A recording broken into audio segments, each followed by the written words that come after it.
तो आप सब कैसे हैं। मैं आप लोगों के लिए वर्ग 12 के जीव विज्ञान के कुछ एक अंक के प्रश्न लेकर आया हूं और उनके उत्तर। एग्ज़ाम नज़दीक आ चुके हैं, इसलिए मैं सोचा कि जितने भी जीव विज्ञान के टोटल 16 चैप्टर है, लगभग उसमें 450 से 500 के करीब वस्तुनिष्ठ प्रश्न है एक नंबर वाले। एनसीईआरटी पैटर्न पे जो आधारित बुक है ABC, उसी से मैं सारा ऑब्जेक्टिव क्वेश्चंस बताऊंगा आपको। आप उसको ध्यान से देखें, दोहराएं और बार बार उस वीडियो को देखें, ताकि आप सुन के उसको देख के सुन के आप उसको एक जगह बढ़िया से तैयार कर सकेंगे।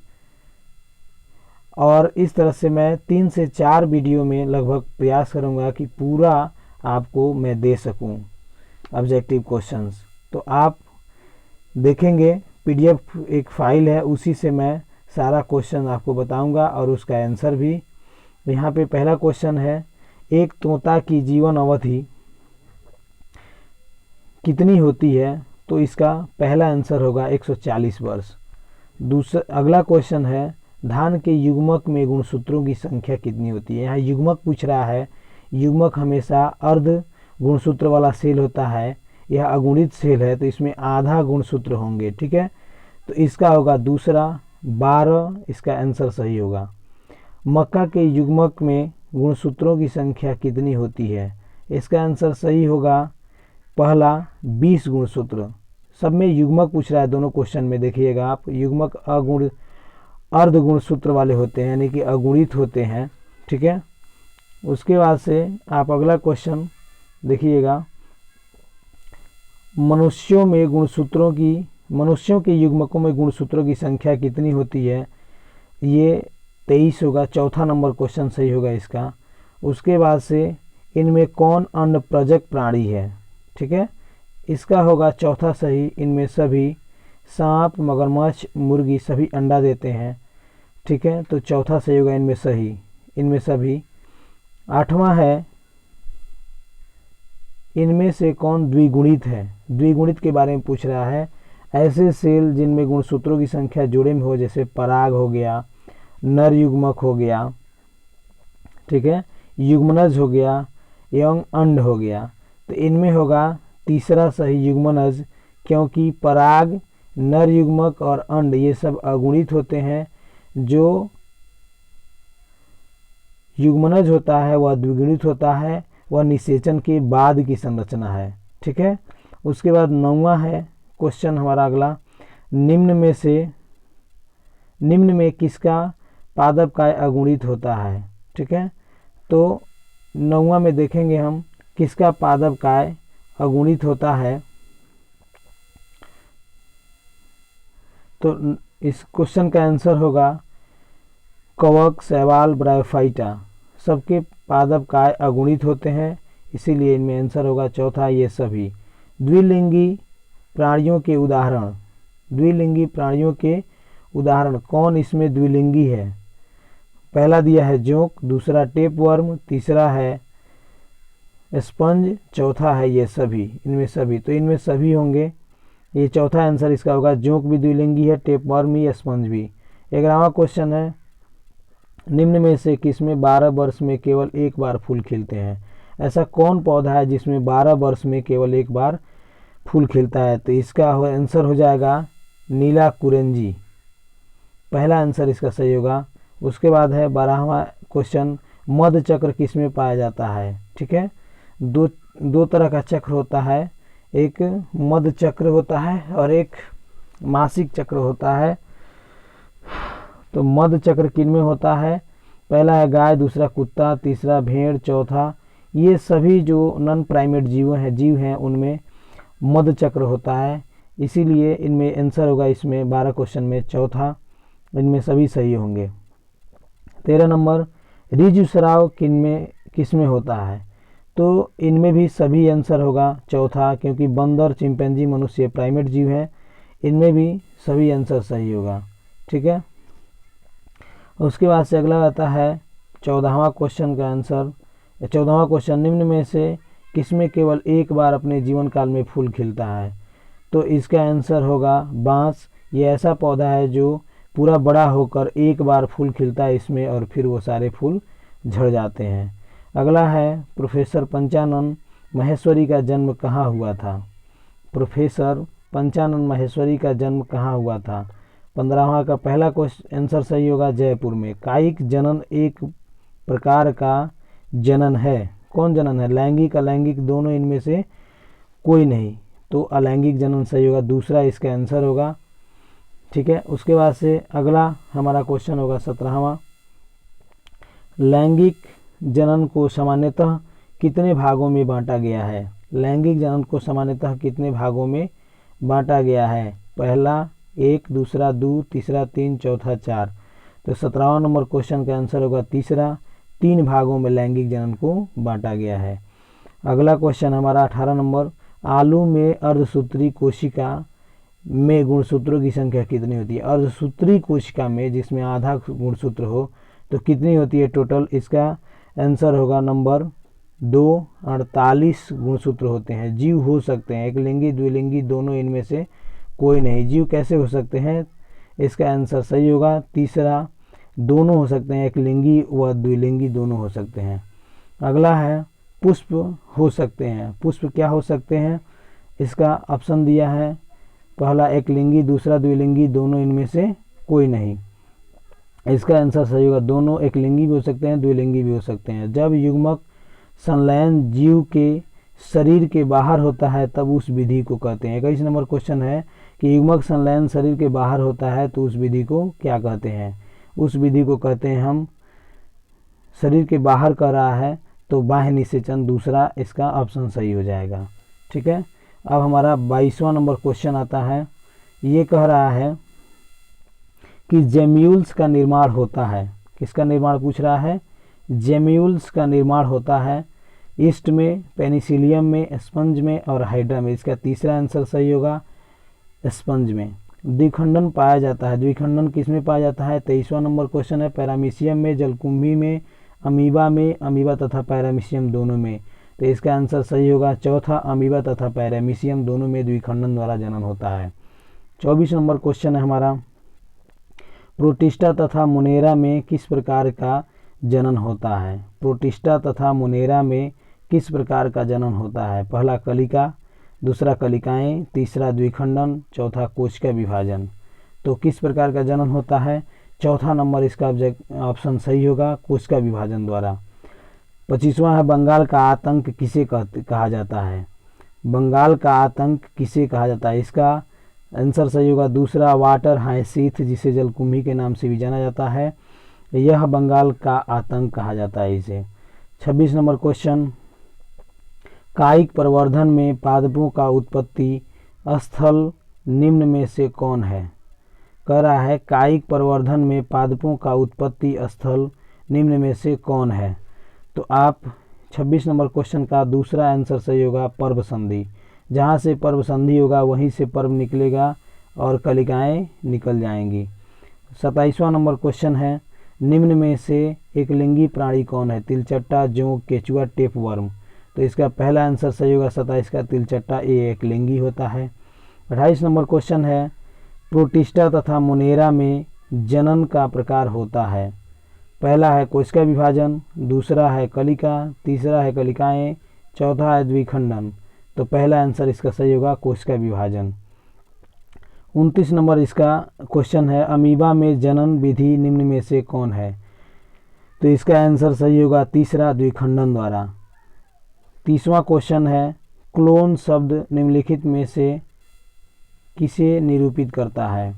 तो क्लोन शब्द निरूपित करता है संतति जनक के समान हो, संतति आनुवांशिक रूप से एक समान हो, संतति आकारकीय दृष्टि से समान हो, चौथा उपयुक्त में सभी। तो 30वां का आंसर सही होगा चौथा, उपयुक्त में सभी। अब इसके बाद दूसरे चैप्टर का ये पहला क्वेश्चन है, आप इसमें देखिएगा। आवृत्ति बीजियों में लैंगिक जनन के आधार हैं। पहला क्वेश्चन, इसका आंसर होगा नंबर 1 पुष्प। दूसरा क्वेश्चन है, पुष्पों में स्त्रीकेसर के जयांग संतति किन जनन अंगों का प्रतिनिधित्व करते हैं? इसका आंसर सही होगा दूसरा, मादा जनन अंग। तीसरा क्वेश्चन है, परागकण विकसित होते हैं। पहला ऑप्शन है लघु बीजाणुधानी में, दूसरा है गुरु बीजाणुधानी में, तीसरा है दोनों में, चौथा है इनमें से कोई नहीं।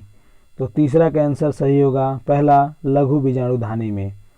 चौथा क्वेश्चन है, भ्रूणकोश की उत्पत्ति किससे होती है?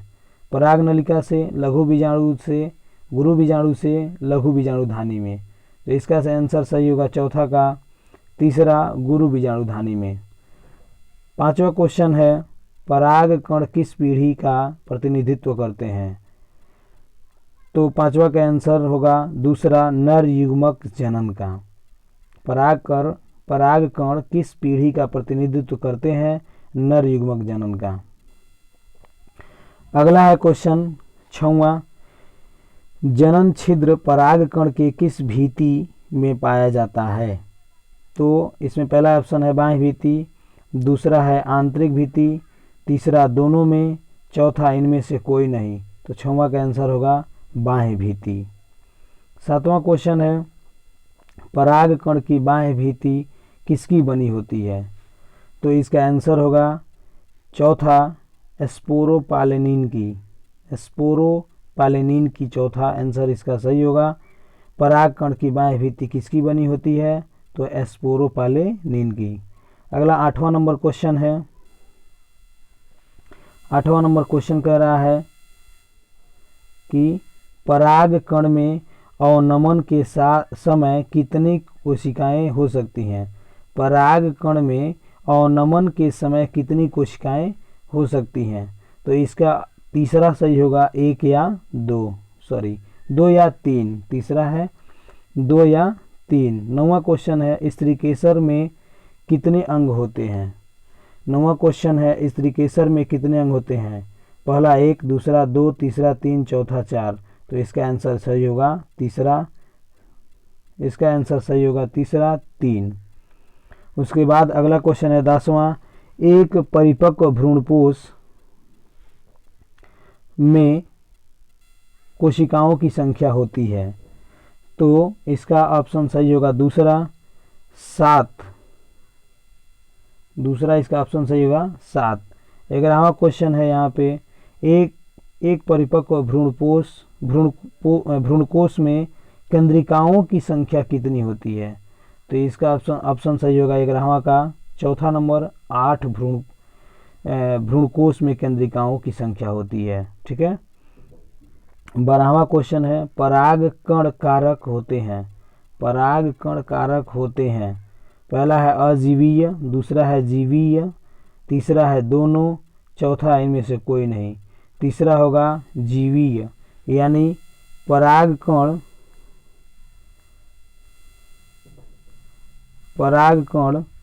कारक होते हैं दोनों, जीवीय और अजीवीय। अगला हमारा 13 नंबर क्वेश्चन है, प्राथमिक भ्रूणकोश केंद्रक होते हैं। अगुणित, द्विगुणित, त्रिगुणित, इनमें से कोई नहीं। इसका आंसर सही होगा तीसरा, त्रिगुणित होते हैं। अगला क्वेश्चन 14वां है, परिपक्व द्विबीजपत्री भ्रूण के अंदर बीजपत्रों की संख्या होती है। इसका ऑप्शन सही होगा 2, दूसरा 2। अगला क्वेश्चन है हमारा 15 नंबर, परिपक्व एक बीजपत्री भ्रूण में बीजपत्रों की संख्या होती है। 15 नंबर क्वेश्चन है, परिपक्व एक बीजपत्री भ्रूण में बीजपत्रों की संख्या होती है। इसका ऑप्शन सही होगा पहला 1। अगला हमारा 16 नंबर क्वेश्चन, निषेचन के पश्चात फल का निर्माण किससे होता है? तो इसका ऑप्शन सही होगा दूसरा, अंडाशय से। 17 नंबर क्वेश्चन है, द्विनिषेचन की खोज सर्वप्रथम किसने की थी? इसका आंसर सही होगा तीसरा, नावास्चिन ने। 18 नंबर क्वेश्चन है, बिना निषेचन के फल उत्पन्न होने की क्रिया को कहते हैं। इसका ऑप्शन सही होगा दूसरा अनिषेक फलन। 19 नंबर क्वेश्चन है, बहुभ्रूणता की खोज किसने की? बहुभ्रूणता की खोज किसने की? इसका ऑप्शन सही होगा तीसरा लीवेनहॉक ने। 20वां नंबर क्वेश्चन है, लैंगिक जनन का अंतिम परिणाम है? लैंगिक जनन का अंतिम परिणाम है बीज। दूसरा इसका आंसर सही होगा बीज। अगला 21 नंबर क्वेश्चन है, आवृतबीजी पादप में बीज के निर्माण के समय द्वितीय केंद्रक निम्नलिखित में से किनमें परिवर्तित हो जाता है? इसका आंसर सही होगा 21 नंबर का तीसरा आंसर इसका होगा भ्रूणपोष। 22 नंबर क्वेश्चन है, फ्लोरीकल्चर से तात्पर्य है? तो फ्लोरीकल्चर से तात्पर्य है, ये हमारा क्वेश्चन है 22 नंबर, इसका ऑप्शन सही होगा पहला पुष्पों की खेती से। 23वां क्वेश्चन है हमारा, सेमल में परागण होता है? सेमल में परागण होता है, इसका ऑप्शन सही होगा चौथा चमगादड़ द्वारा। 24 नंबर क्वेश्चन है, हरे नारियल का दूधिया जल है? हरे नारियल का दूधिया जल है, इसका ऑप्शन सही होगा, इसका ऑप्शन होगा तीसरा तरल भ्रूणपोष। अगला है हमारा 25वां नंबर क्वेश्चन, जिन परिपक्व बीजों में भ्रूणपोष उपस्थित रहता है उन्हें कहते हैं? इसका ऑप्शन सही होगा तीसरा एंडोस्पर्मिक। जिन परिपक्व बीजों में भ्रूणपोष उपस्थित है उन्हें कहते हैं, तीसरा नंबर ऑप्शन सही होगा 25वां का एंडोस्पर्मिक। 26 नंबर क्वेश्चन है, प्रकृति में 80% परागण होता है? इसका ऑप्शन सही होगा दूसरा मधुमक्खियों द्वारा। 27 नंबर क्वेश्चन है, पोरोगैमी में पराग नलिका किससे होकर भ्रूणकोष तक पहुंचती है? इसका आंसर होगा माइक्रोपाइला, माइक्रोपाइल। अगला है 28 नंबर क्वेश्चन, 1000 पराग कणों के निर्माण हेतु कितने अर्धसूत्री विभाजन की आवश्यकता होती है? 1000 पराग कणों के निर्माण हेतु कितने अर्धसूत्री विभाजन की आवश्यकता होती है? इसका आंसर होगा नंबर 3 250 अर्धसूत्री विभाजन की आवश्यकता होती है। अगला है हमारा 29 नंबर क्वेश्चन, एनाट्राप्स बीजांड का आकार होता है? ये 29 नंबर क्वेश्चन है, इसका ऑप्शन सही होगा चौथा उल्टा। एनाट्राप्स बीजांड का आकार उल्टा होता है।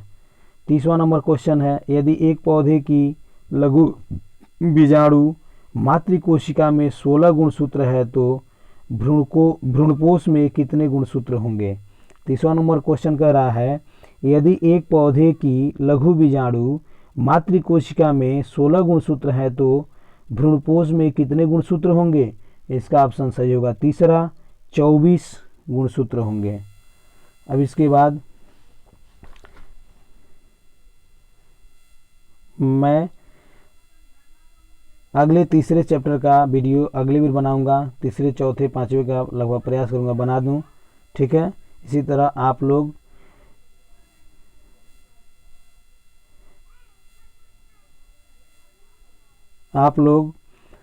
वीडियो को देखें, क्वेश्चन को दोहराएं, बार बार रिवाइज करें ताकि आपके एग्ज़ाम में कोई ऑब्जेक्टिव क्वेश्चन न छूटे। मैं बता दूं आपसे कि इस बार के एग्ज़ाम में, बिहार बोर्ड के एग्ज़ाम में प्रत्येक ऑब्जेक्टिव क्वेश्चन का 2 क्वेश्चन आएंगे, यानी टोटल अगर 35 क्वेश्चन हो रहे हैं, 50% क्वेश्चन देगा ऑब्जेक्टिव तो उस 35 क्वेश्चन के बदले 70 क्वेश्चन आएंगे, जिसमें आपको चुनकर मात्र 35 क्वेश्चन ही करने हैं। आपको OMR पर सिर्फ 35 ही रंगने हैं। अब उसमें 35 70 में आप 35 कैसे कर लेते हैं, ठीक है। तो बढ़िया से समझदारी के साथ इस बार क्वेश्चन करने हैं। जितना इस बार हल्का क्वेश्चन आएगा उसी तरह समझदारी भी दिखाना है और अच्छे से अच्छे आप अंक प्राप्त करें। आशा करूँगा कि ज़्यादा से ज़्यादा ऑब्जेक्टिव आपको करा सकूँ। धन्यवाद।